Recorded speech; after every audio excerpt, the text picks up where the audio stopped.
In order to play funky grooves like that, it's important to mute the strings with your left hand. Of course, the right hand is also very important because it gives all the rhythm. When I'm playing something like this,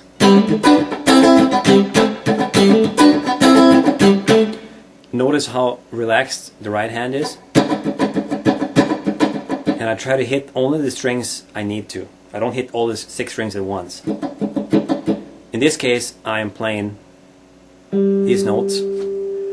This is the note G on the D string on the 5th fret, and up to the note A, and I'm using the 3rd finger here to bar on the G string and the B string, and then down with this 1st finger to bar on the 5th fret. So basically the 4 shapes I'm using here is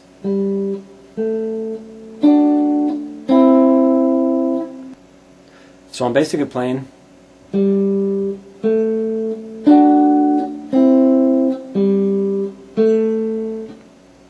I'm only using the 5th fret and the 7th fret.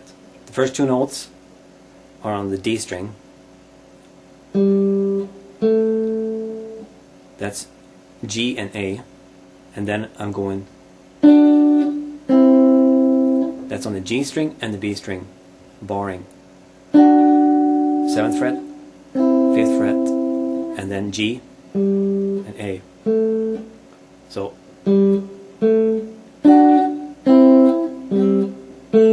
but that sounds quite different because you need that right hand to do the rhythm.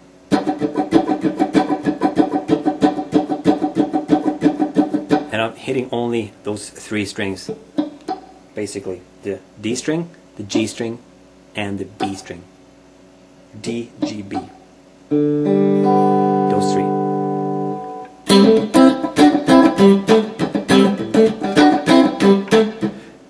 In order to make it sound like that, you have to use the left hand to mute the strings that you're not playing. It's a little tricky to get used to, but we can start by playing those 2 notes back and forth.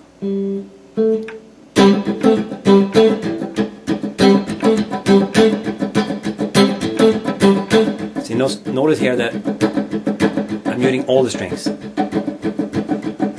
but the right hand keeps going.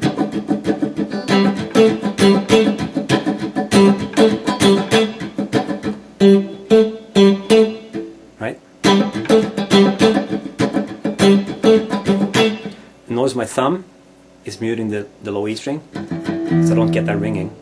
The A string is being muted by the 1st finger here. See, it's touching just a little bit like that. If I have it like this, I get that sound. I move it up a little bit. There, it's muted. And the thumb on top, that takes care of those 2 top strings. And the rest I'm doing all the muting with this 1st finger. It's touching those 3 at the bottom. And then I just go back and forth between those 2 notes. And making sure I mute the strings that I don't want to ring.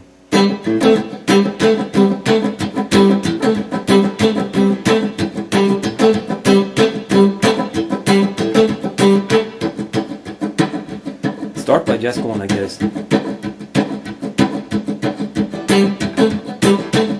And as soon as I play 1 note, I lift up the finger and start muting again, so I won't go.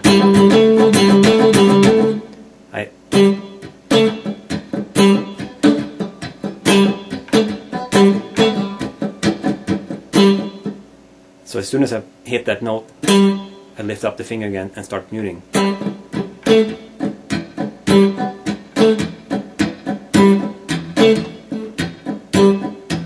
And I use as many fingers as I have to help me with the muting part, right?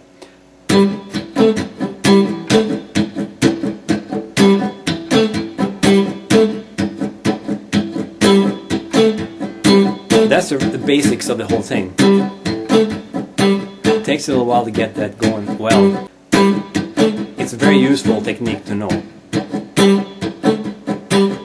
Because the advantage is that your right hand is just going like this, so you're going to have good time. It's just now a matter of throwing in little notes here and there to make it sound cool.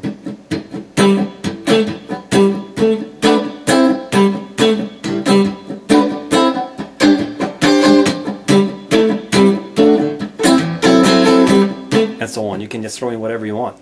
As long as you keep the right hand going and you're muting the strings and the notes that you don't want to sound.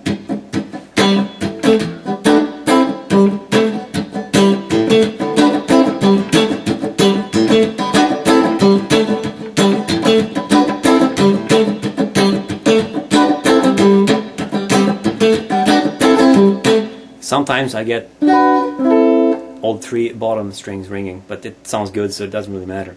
The more important part is that the right hand is going and you're keeping good time with the right hand. I know it's hard to see what I'm doing with the left hand because I need my fingers to mute. So keep that in mind. The thumb is doing all this low E muting and the index finger is doing the bottom strings, but I also use these, the second and the third finger sometimes, to help them with the muting part. Right here, for example. So it just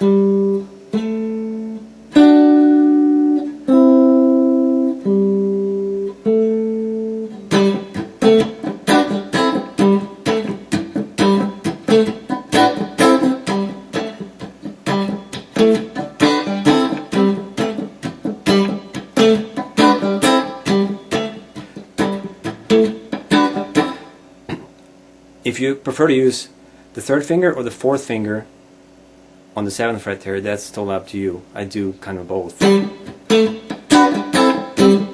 There I use the fourth finger, but I can also use the third one.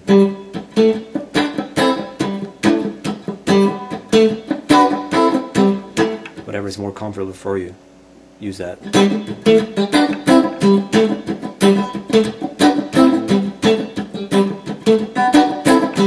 And then it's just a matter of picking up the speed if you want to play it faster.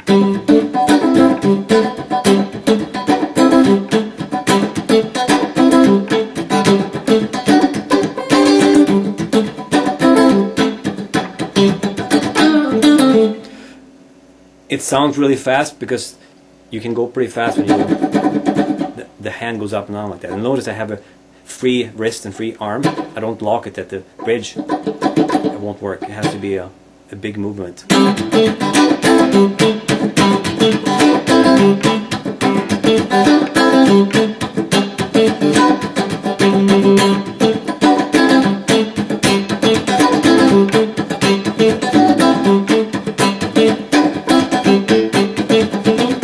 And so on. That's the way I play funk guitar.